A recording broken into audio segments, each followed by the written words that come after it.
Hey, Walter Sorrells back with, okay, look, if you were expecting my usual tips for the knife maker, well, not today. Today, I'm taking an excursion, making a guitar amp from a kit.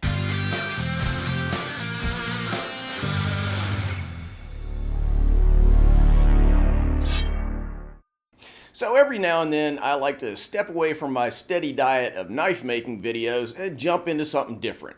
In this case, today, making a Mojotone GA-5 style practice amp. Now, before I launch into the build, I guess I have to bore you with the sad story of adolescent loss that led me to this build. When I was about 15, I bought my first electric guitar, a 61 Gibson Melody Maker from my buddy Blake Klein, sight unseen for 200 bucks. Now, the guitar, as it turned out, was over at Eric Tinsley's house. So I go over and Eric gets the guitar out of the closet. Lo and behold, there's this little practice amp with it. I don't think Blake had even mentioned it when we struck the deal. Turned out it was a Gibson GA-5, the Skylark version, same vintage as the guitar.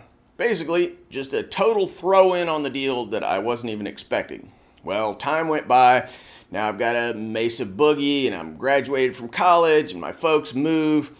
They're just throwing stuff away. So I'm in my 20s, I'm traveling around the world and stuff, and I have no place to park the amp. So this beautiful little vintage GA-5 just ends up in the trash. Imagine the psychic devastation I felt.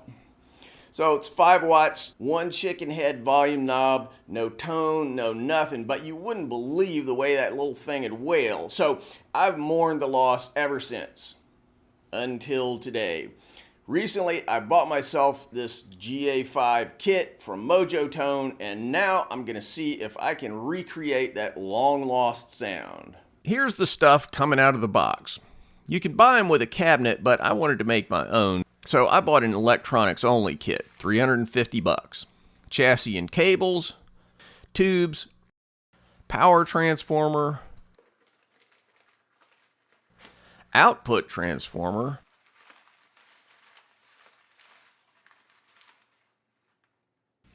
Celestion speaker, the originals were Jensen's by the way, and a bunch of hardware and electronic parts. So let me interrupt here to say what this video is not. This is not Joe Electronics Expert telling you what's what. I'm not very experienced with electronics, and so basically what you're doing is just following along in this little journey. So if you're kind of a normal guy without a lot of electronics experience who's been thinking about making an amp and would like to give it a little whirl, then follow along with me, take my little journey and watch me as I accumulate some bumps and bruises. The one thing I will say here is that if you follow along, you'll see some of the places that are potential pitfalls, and hopefully I'll help you avoid screwing up where I did. By the way, I'll do a separate video about the cab. I'm on slightly sounder footing doing woodwork, so if you're trying to actually learn something, that will be vaguely more useful. I'll throw a link in the cards and description when that's complete. All right, let's get busy. Here I'm wiring up the power transformer. If you're an electronics guy, you'll probably notice me doing a bunch of dumb stuff. But that said, standard safety caveats here. Once you start throwing live current into your amp, it can kill you. Capacitors can hold very substantial charges even after the amp's switched off and unplugged. So if you want to try this and are totally new to electronics, please bone up on the safety stuff before you get started. Mojotone has provided very detailed but occasionally baffling directions. The logic of the build is that it more or less starts with the power circuitry, moves more or less from there to the preamp, and then more or less to the output stage. This is probably a useful way to learn the logic of amp design, but it sometimes results in your having to solder and resolder connections a bunch of times. If you've never done this, that is not ideal. So my advice would be to read the directions in advance, work out a soldering plan, and hold off on soldering as many of the joints as humanly possible. If you're like me, of course, you'll just stampede through without much of a plan, and this may result in some problems. Problem 1. The transformer used in the original kits when they did the directions had exactly the right number and type of leads required for the build. The current one uses a different transformer with a bunch of spaghetti hanging out of it that you don't need. They provided a drawing which shows the correct layout, including all these extra leads, but also helpfully included one which shows the wrong layout too. Why they added this extra piece of useless paper in, I do not know. It was not helpful. If you just follow the directions, you'll end up soldering a bunch of stuff in the wrong place, which will lead to cursing later as you undo a bunch of solder joints. So, when you're doing the power transformer, you want to use revision 1.1 and not the revision 1 picture. If I knew the least little bit about what I was doing, I would have figured this out in advance. But I did not, and I did not.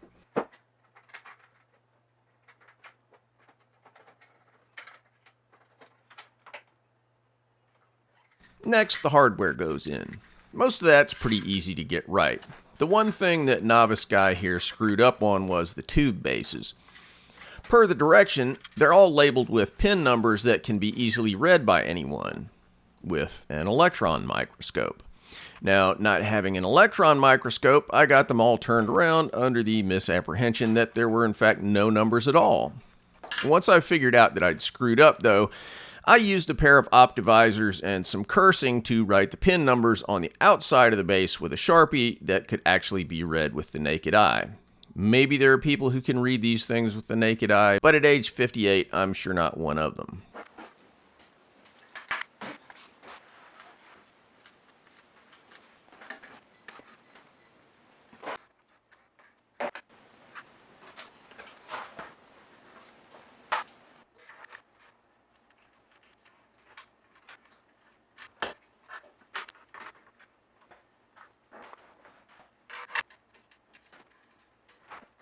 So if you like what I do on this channel, I hope you'll support me on Patreon. 95% of what I do is about knife making, but every now and then I like to take a little detour and do something else that's fun to me, and I hope to my viewers. If you can get behind that, jump over to Patreon, where at any pledge level, you'll get plans for tons of my builds, along with the satisfaction of helping me bring more cool videos to you. All right, back to work. Then it was on to wiring the rectifier. That's the tube that flattens the wibbly-wobbliness of AC current to the one-directional flatness of DC. A little electrical engineering terminology for you.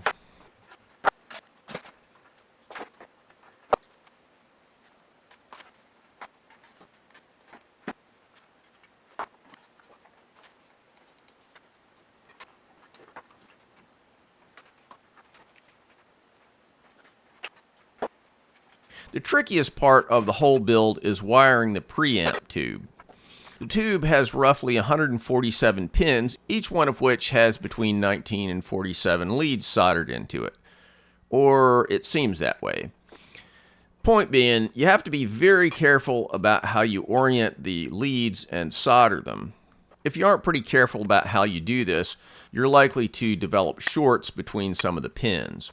Again, my recommendation here is not to solder each and every lead as soon as it reaches the preamp pins, especially pins 1, 6, and 8, which in all seriousness do have several leads.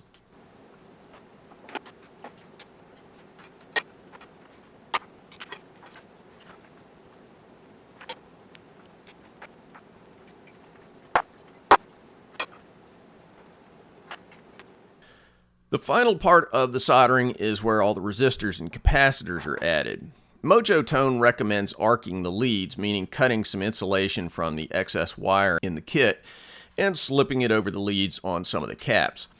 I did this with the larger caps, but not with most of the resistors. Honestly, I'd recommend doing this with every single cap and every single resistor. This brings me to my final point.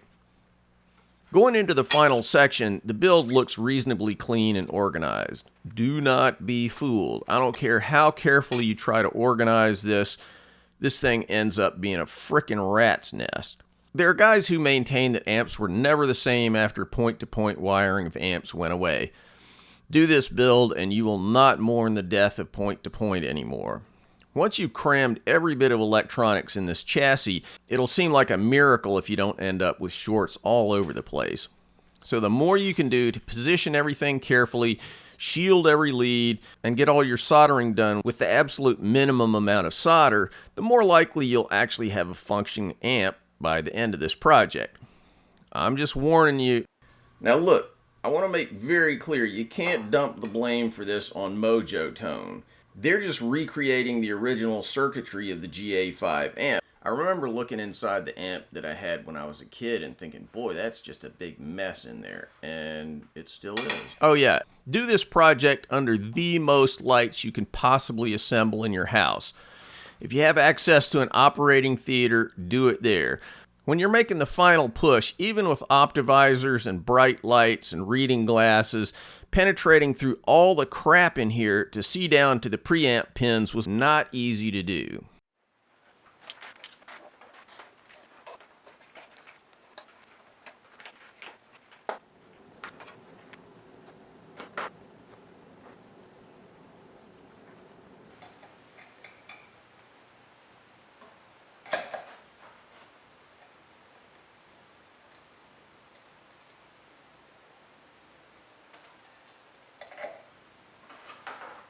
Last step, go back and retrace each and every lead before firing it up. Each and every lead. Like, for instance, you want to make sure this yellow wire goes to pin 8 like it says in the manual.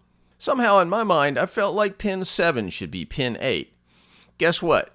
Your amp won't work if you're shoving the wrong current in the wrong hole. Again, I apologize for the fancy electrical engineering terminology. I won't do it again. The whole time I just had this nagging feeling that I hadn't wired the power transformer leads correctly, and I was right. So I pored over the various diagrams and I finally figured out what seemed like the right way to do it. So I had to unsolder several joints, resolder them, twist wires together, blah, blah, blah. Finally got there.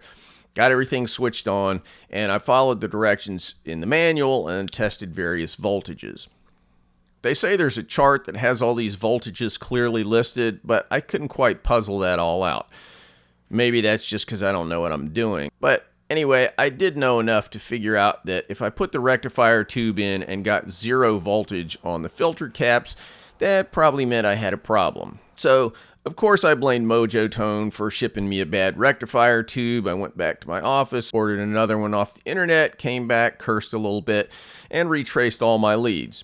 At which point I found the yellow wire I mentioned earlier. Not Mojotone's fault at all. Rectifier back in, got voltages on the caps, then in with the preamp.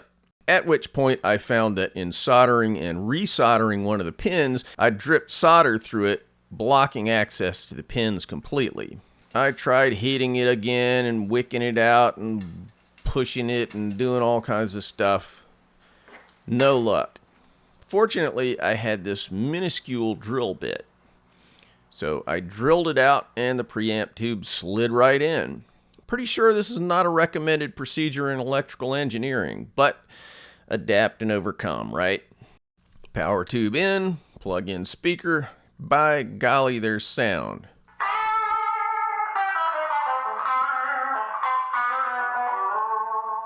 Now, the Mojotone website says that this is the easiest electronics build in history and you'll complete it in 2 hours. I started at 10 in the morning and finished up around 9:30 at night. Okay, but after all the cursing was over, was it worth it? You be the judge. Here are a couple different guitars. PRS,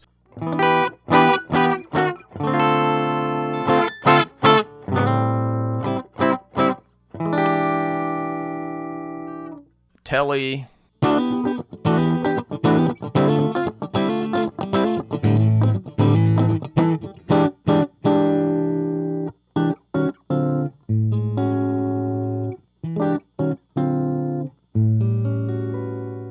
but of course the real test, can we bring back my ruined adolescence with my old 61 Gibson?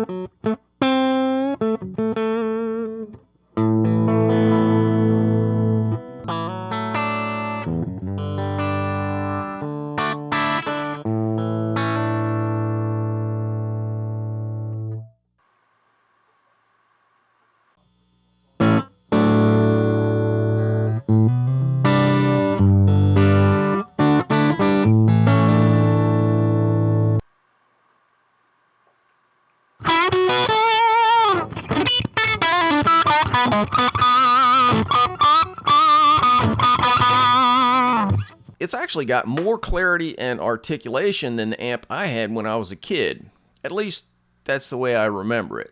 The only thing it's missing, there was this weird nasal anger that my 61 version had that this one doesn't.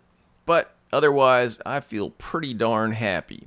Like I said, video about making the cabinet to follow shortly. After that, back with more knife making videos.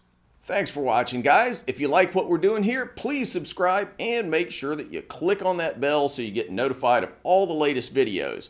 Want to buy a knife from me? Check out my modern blades at tacticsarmory.com. Digging the channel? You can support our video making efforts on Patreon. You know, I've been banging away on these videos for like 10 years, so I hope you'll show some love for all that hard work. Link in the cards and descriptions. Finally, if you're interested in making Japanese swords, check out my full line of Japanese sword videos where I show how to forge Japanese swords as well as how to polish them and how to make fittings, handles, and scabbards. WalterSorrellsBlades.com.